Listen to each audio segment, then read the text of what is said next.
What's going on, everybody? It's your boy Leon from Leon Talks TV, and welcome back to my channel. Today, we're delving into a topic that many of us can relate to: ghosting. You know, that frustrating moment when someone just disappears from your life without a word, or you go out on a night out, you get a girl's number, you have a few conversations.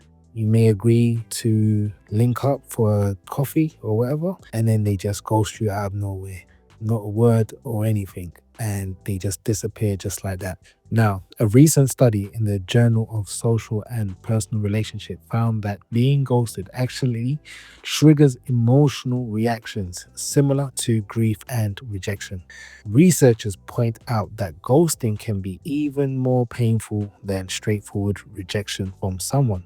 You know, like, for example, you going and approaching a girl in a nightclub or in public, and you ask for her number, you want to get to know her, and she says, you know what, you're just not my type. I'd rather not. So in that case, some people, of course, I would think a lot of people would prefer that rather than being ghosted on. But I get it. Sometimes people can't take no for an answer, and people might just give their numbers out just so they can get rid of that person. However, when it comes to getting ghosted, the brain processes social pain in the same region as physical pain, just something that most people didn't know. So let's break down why ghosting hurts so much more than breaking up with your significant other, and what we can do about it.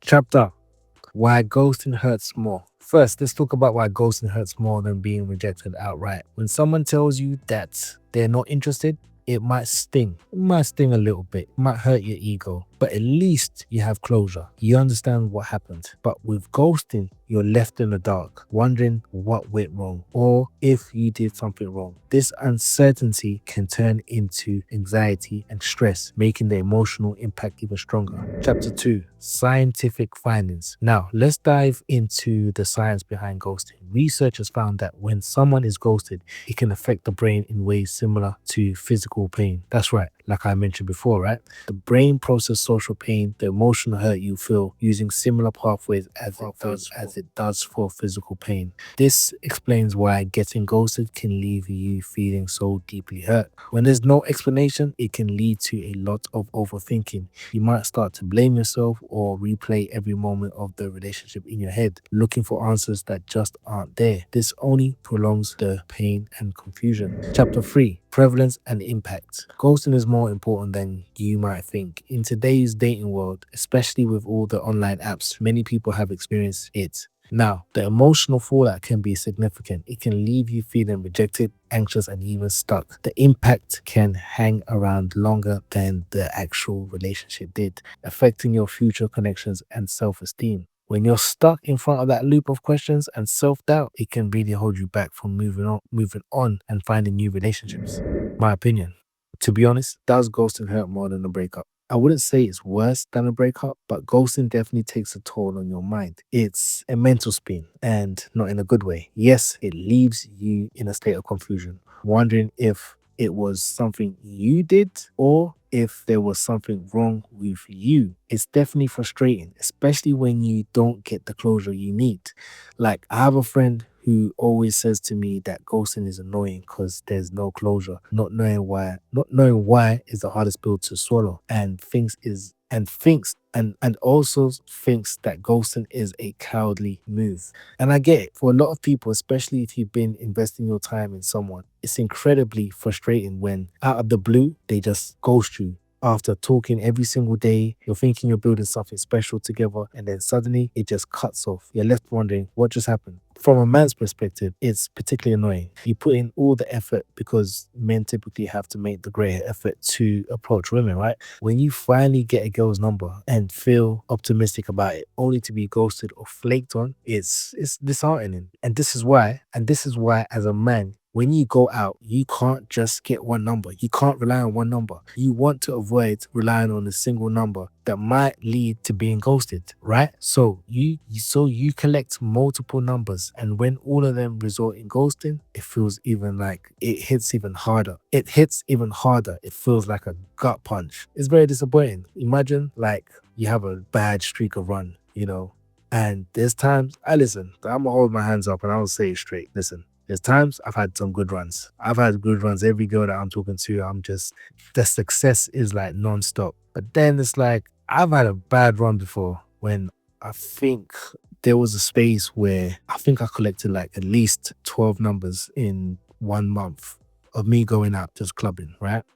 And none of them led to going anywhere. I mean, anywhere. And that was frustrating because I was like, damn, 12 numbers? And nothing, it didn't lead to go, nothing led to go anywhere. That was crazy for me. But sometimes I look back at the situation, I'm like, you know what I could have done?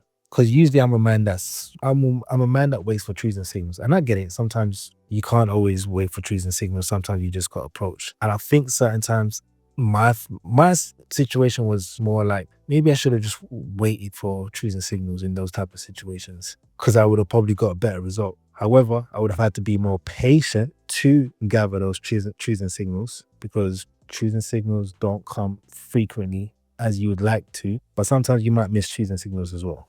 But it's part of the game. It's part of when you're out there and you're in the field and you're trying to approach women and try to get numbers, you're going to fall into these stumble blocks of, you have a bad run, or there's going to be days when you have a good run. And that's why sometimes you hear it from a lot of these pickup artists on YouTube. They always tell you, you can't rely on talking to 10 girls a week. Half of them tell you that you got to talk to 100 girls a week. You know what I'm saying? So for me, I spoke to 12 girls and I got 12 girls' numbers, and none of them went nowhere. And personally, maybe I should have spoke to even more. Or maybe I should have spoke to 100. Who knows? But I'm just saying, things happen, right? So for one, it's very disappointing. However, heartbreaks and breakups are just part of the territory. It's part of the game. Most relationships are probably not going to last forever anyways, the majority anyways. So when it comes to ghosting, on the other hand, ghosting is simply a nuisance. It would be better if someone were honest and said, listen, I'm not interested. You're not my type. And you can respect that even more, rather than just disappearing. Now, I understand that some men can be very persistent, and while I don't agree with that approach, there needs to be a balance. You know what? And the thing is, you know what I've learned, that ghosting is often out of people's control. We can't control what others are going to do. We can only control our own actions. If someone chooses to ghost you, it's like they would have done that regardless of how you approach them, or how you even treated them. It really doesn't really matter. You see, I've come to realize that sometimes people ghost because it's not entirely about you. Personally, I used to take it very personal when someone ghosted me. I would think, was it me? Did I call them too soon? Did I take too long to reach out? Was I too forward in asking questions or suggesting when to meet up? But honestly, there's no right answer or wrong answer, and you're never going to get the closure you want. You shouldn't really care to know, because half of the time it's not even about you. So often when you meet someone, they might have their own issues going on, like an ex coming back into the picture. Or who knows, they might have just wanted some validation or attention from someone else while they still in a relationship with someone else. So sometimes they might like you initially, or sometimes they might like you initially, but then realize they prefer someone else. Or maybe they were drunk that night and they felt they was in the mood, and you was the best option that night. Who knows? And sometimes you might even be, and sometimes as a man, sometimes you might even be successful. And it can go either way, but sometimes you might even be successful with a woman, have a one night stand, and then you're probably thinking you want to link up again, but then she ghosts you. But then that could just be because she was just looking for a bit of fun, or she probably thinks that you're gonna take her in the wrong way after this, so she rather just cut her losses straight away. And you're probably thinking, well, we done the deed, so why did she just like completely ghost me? Like, there's guys that think like that sometimes. It's like, damn, we just had like a beautiful night, or a nice night, so to speak, and then I've tried to call her again, and then she just ghosted me. So these are other reasons as well.